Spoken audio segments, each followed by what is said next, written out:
Assalamu alaikum, dear students. In today's short video, I will be talking about transformation. Transformation is a very important topic in syntax. So I'll be talking briefly about it, and I have written this material that will help you a lot from the examination point of view. तो अगर हम transformation की बात करें तो सबसे पहले हमें मतलब समझें कि ट्रांसफॉर्मेशन क्या चीज़ होती है।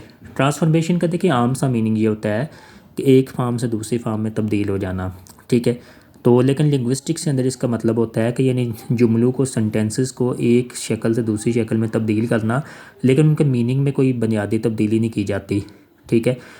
तो उनका तकरीबन मफ़हूम वही रहता है, लेकिन क्या होता है कि उनके अंदर जो उनका जो सरफेस स्ट्रक्चर होता है उसको बदल दिया जाता है। डीप स्ट्रक्चर तो वही रहता है ना, आपने पहले इस चीज़ों को पढ़ा हुआ है कि डीप स्ट्रक्चर जो होता है वो एक बेसिक फार्म होती है, और सरफेस स्ट्रक्चर जो होता है उसकी फ़िज़िकल और चेंज फार्म होती है।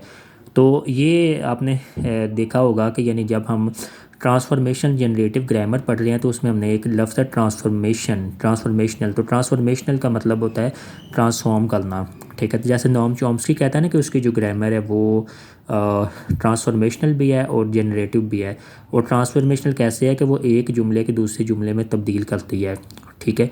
तो अब तब्दील कैसे करती है, जैसे मैंने लिखा हुआ है कि आपने पढ़ा भी हुआ है ऑलरेडी कि एडिशन के ज़रिए यानी हम अल्फाज को ऐड करते हैं, फिर इसके बाद डिलीट करने के ज़रिए, फिर इसके बाद अबावल मूवमेंट के ज़रिए जो है ट्रांसफॉर्मेशन टेक प्लेस होती है। जैसे देखिए पहले मैंने फ़िक्रा लिखा है, वन ए है ही प्रूव्ड हिज इनोसेंस। अब इसमें देखें ये सिंपल सेंटेंस, सिंपल इसलिए है क्योंकि इसके अंदर एक ही जो है ना प्रिंसिपल क्लास है, इसके अंदर दो क्लासेस नहीं है। अब इसी जुमले को अगर हम तब्दील करते हैं कि he prove that he was innocent, अब ये जुमला कॉम्प्लेक्स बन गया है, इसलिए कि देखिए इसमें अब दो क्लासेस आ गए हैं, एक प्रिंसिपल क्लास है, एक सबऑर्डिनेट क्लास है। इसमें ही प्रूफ जो होता है वो प्रिंसिपल क्लास है, डैट ही वाज इनोसेंट ये सबऑर्डिनेट क्लास है। इसके बाद देखें कि हमने तब्दील किया Ali will help that boy, ये असल्टिव सेंटेंस है, इसको हमने इंट्रागेटिव बनाने के लिए जो विल इसकी जो ऑक्सिलरी वर्ब है इसको हम बाहर ले आए हैं, इसका हमने मतलब मूव कर दिया, इसकी मूवमेंट के जरिए हमने एक जुमले को असल्टिव से इंट्रागेटिव में ट्रांसफॉर्म किया है। तो हम कहेंगे कि will Adnan help that boy, ठीक है। इसके बाद तीसरा जुमला देखें कि ही विल ईट पिज़्ज़ा, ये अफर्मेटिव सेंटेंस है। याद रखें जो असल्टिव सेंटेंसेस होती हैं ना ये उन्हीं की किस्में होती हैं, जो अफर्मेटिव सेंटेंसेस नेगेटिव सेंटेंसेस उन्हीं की किस्में होती हैं। असल्टिव सेंटेंस में जब मिसाल के तौर पे मैं कहता हूँ कि ही गोज़ टू स्कूल, ये भी असल्टिव सेंटेंस है लेकिन अफर्मेटिव या पॉजिटिव है। जब हम ये कहते हैं कि he will not go to school, ये भी असल्टिव सेंटेंस है ये लेकिन नेगेटिव है। अब देखिए इसमें हम कैसे ट्रांसफॉर्म सेंटेंस को कर रहे हैं, यानी what we are doing is that कि we are adding the adverb not, ठीक है। तो नॉट लगाने के साथ इसका मीनिंग जो होता है वो चेंज हो जाता है, ठीक है। इसके स्ट्रक्चर में तब्दीली आ जाती है, एक लफ्ज़ का एडिशन हमने कर दिया तो इससे भी ट्रांसफॉर्मेशन हुई। फिर इसके बाद अबाव वाला आप ये देखें कि ये जो एक्टिव वाइज से पैसिव वाइज में हम ट्रांसफॉर्म जुमलों को करते हैं। आपने जब नवीं जमात में थे तो आपने पढ़ा था ना कि हम एक्टिव से पैसिव में जुमलों को कैसे तब्दील करते हैं, उसमें 5 नंबर का क्वेश्चन भी आता था। तो हम कहते हैं ही हेल्प द पुअर, तो कहते हैं the poor are help by him. तो यहाँ आप देखें कि हमने एक्टिव से पैसिव में तब्दील किया, लेकिन जब हम एक्टिव से पैसिव में तब्दील कर रहे हैं तो ये कुछ सर्टन रूल्स के ज़रिए तब्दील हो रहा है, ये यानी ऐसे रैंडमली या हैपहेजल्टली तब्दील नहीं हो रहा। आगे हम इसको पढ़ते हैं, इसके बारे में बात करते हैं। अब आगे आप देखें, आगे सबसे पहले जो मोस्ट इंपॉर्टेंट बात होती है इसे हम कहते हैं क्वेश्चन फॉर्मेशन थ्रू ट्रांसफॉर्मेशन, कि ट्रांसफॉर्मेशन के ज़रिए हम क्वेश्चन को फॉर्म कैसे करते हैं। बच्चों आपने ये ख्याल रखना है कि जो क्वेश्चन होते हैं ना वो आमतौर पे कई किस्मों के होते हैं, लेकिन आप इसमें देखें इसमें दो किस्मों के आपको मैं बताऊंगा। एक होते हैं येस नो क्वेश्चन, इंट्रोगेटिव फिक्र दो किस्मों के होते हैं ना, एक येस नो क्वेश्चन होते हैं, एक होते हैं WH क्वेश्चन। देखिए येस नो क्वेश्चन वो होते हैं जो कि हाँ या ना में जिनका जवाब दिया जा सकता है, ठीक है। जैसे मिसाल के तौर पे आपको मैं बोलता हूँ कि डू यू प्ले क्रिकेट, तो आप येस या नो कह सकते हैं। यार आपको बोला जाता है कि आर यू मुस्लिम, आप येस या नो से जवाब दे सकते हैं, ठीक है। लेकिन आपको अगर ये बोला जाता है कि वेयर डू यू लिव, ठीक है, when do you play cricket, तो ये WH क्वेश्चन होंगे। तो अब हम इसमें येस नो क्वेश्चन की पहले बात करेंगे। तो देखिए येस नो क्वेश्चन को हम फॉर्म करते हैं, बनाते हैं। ये कैसे येस नो क्वेश्चन हम बनाते हैं कि हम असल्टिव सेंटेंसेस को जो है ना उसके अंदर एक मूवमेंट पैदा करते हैं, ठीक है।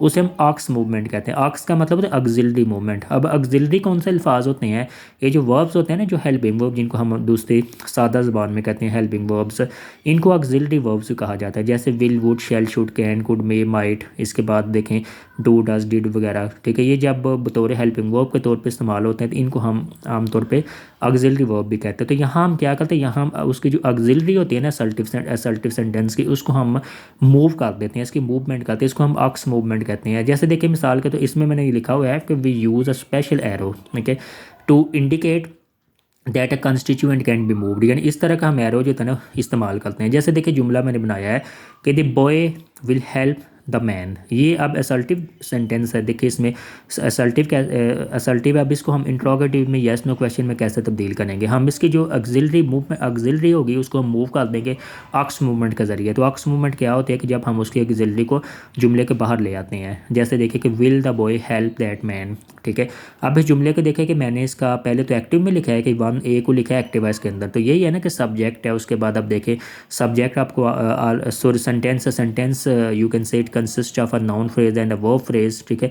अब देखें कि नाउन फ्रेज उसके बाद क्या होता है कि आर्टिकल प्लस नाउन है, जैसे कि द बॉय है, विल ऑक्सिलरी है, इसके बाद देखें कि हेल्प द पुअर है, help the man that man है, तो हेल्प वर्ब फ्रेज है, वर्ब फ्रेज में हेल्प वर्ब है। और फिर इसके बाद देखें नाउन फ्रेज है, नाउन फ्रेज में अब डिटर्मिनर है और इसके बाद मैन है। डिटर्मिनर हम कहते हैं आमतौर पे ये एडजेक्टिव की तरह अल्फाज होते हैं, जैसे कि ये लफ्ज़ this that this those many few some वगैरह, जब ये मतलब किसी नाउन से पहले लगते हैं तो हम इसको आमतौर पे डिटर्मिनर कहते हैं, ठीक है, यानी इसका ये नाम होता है। तो ये देखें कि हम ऑक्स मूवमेंट के ज़रिए जो होता है ना कि जुमले को एक यानी तब्दील कर रहे हैं, ठीक है। अब हम देखें इसको दूसरे में तब्दील कैसे करते हैं, अगले में मैंने ये लिखा हुआ है तो इसकी भी आपको समझ आ जाएगी।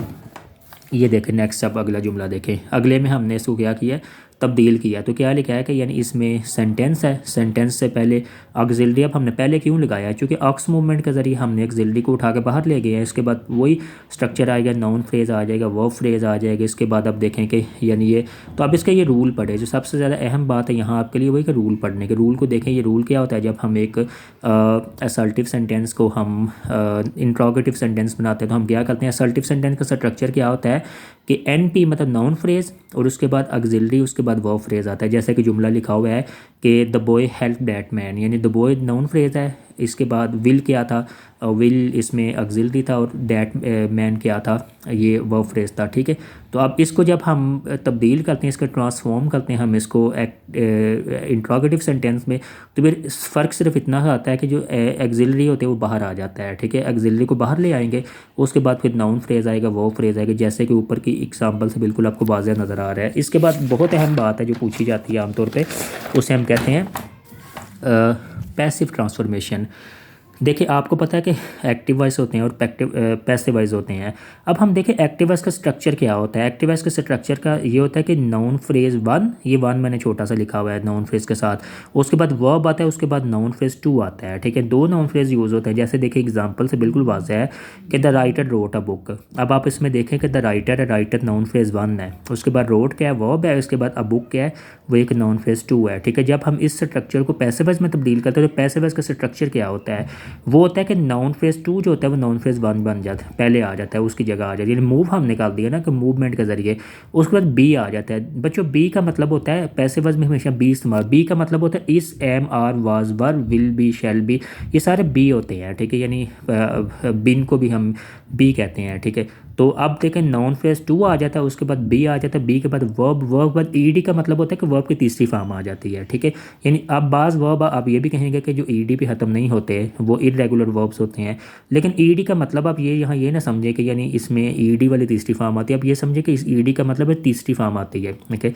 उसके बाद बाय आ जाएगा, बाय के बाद फिर नाउन फ्रेज जो वन था, ठीक है, वो इसकी जगह आ जाएगी। जैसे देखिए मिसाल से बिल्कुल ये बात वाज़ेह है कि यानी the book was written by the writer, ठीक है। तो आपने देखा कि ऊपर वाली जो बात थी उसमें अ बुक था, ये सॉरी मैं द बुक लिख दिया, ये गलती से हो गया है। तो आप उसमें देखें कि अ बुक जो था वो पहले आ गया है, उसके बाद क्या हुआ है कि बी, बी अब कौन सा वाज बी है, उसके बाद वी और ईडी फॉर्म कौन सी है, वर्ब की रिटर्न है, और बाय, और इसके बाद अगर देखें कि द राइटर है वो नाउन फ्रेज जो होता है ना एंड पे चला गया, जो पहले नाउन फ्रेज था वो बाद में चला गया, बाद वाला पहले आ जाता है। अब इसको समझने के लिए फार्मूला आप देख लें, ये फार्मूला एक्टिव वॉइस का फार्मूला क्या होता है कि नाउन फ्रेज वन, इसके बाद वर्ब होता है, वर्ब के बाद क्या आता है नाउन फ्रेज टू होता है। तो ये चेंजेस इनटू ये इलामत का मतलब है ट्रांसफॉर्म्स इनटू पैसिव। पैसिव कैसे होता है कि नाउन फ्रेज टू फिर उसके बाद बी लगता है, बी के पास वी ई डी यानी वर्ब की तीसरी फॉर्म, इसके बाद बाय और इसके बाद एन पी लगता है, एन पी वन जो होता है। तो ये पैसिव ट्रांसफॉर्मेशन हम इस तरीके से करते हैं। अब इसके बाद देखें कि नेगेटिव ट्रांसफॉर्मेशन बिल्कुल आसान है। नेगेटिव ट्रांसफॉर्मेशन इसलिए आसान है कि उसके अंदर हम कोई मूवमेंट नहीं करते, हम सिर्फ एक एडिशन करते हैं नेगेटिव ट्रांसफॉर्मेशन के। उसमें सिर्फ हम नॉट का जो लफ्ज़ होता है वो हम लगा देते हैं, तो उससे क्या जुमला एक नेगेटिव बन जाता है। ठीक है, तो अब इस चीज़ को आपने ख्याल रखना है। तो बाकी मैं इसके ऊपर कोशिश करूँगा आगे भी एक छोटा सा लेक्चर रिकॉर्ड करूँ, उसमें आपको मैं समझाऊँगा इन्वर्जन क्या होती है और क्लेफ्ट सेंटेंसेस क्या होती हैं, उनको हम किस तरीके से हम बना सकते हैं। Thank you so much. आप इसको देखें, इसको समझें, बार बार सुने। तो ये मैंने इसलिए लिखा है चूँकि इसका मटेरियल आमतौर पर किताबों में नहीं मिलता, तो फिर मैंने इसको आसान करके लिख लिया है। आप इसे नोट कर सकते हैं।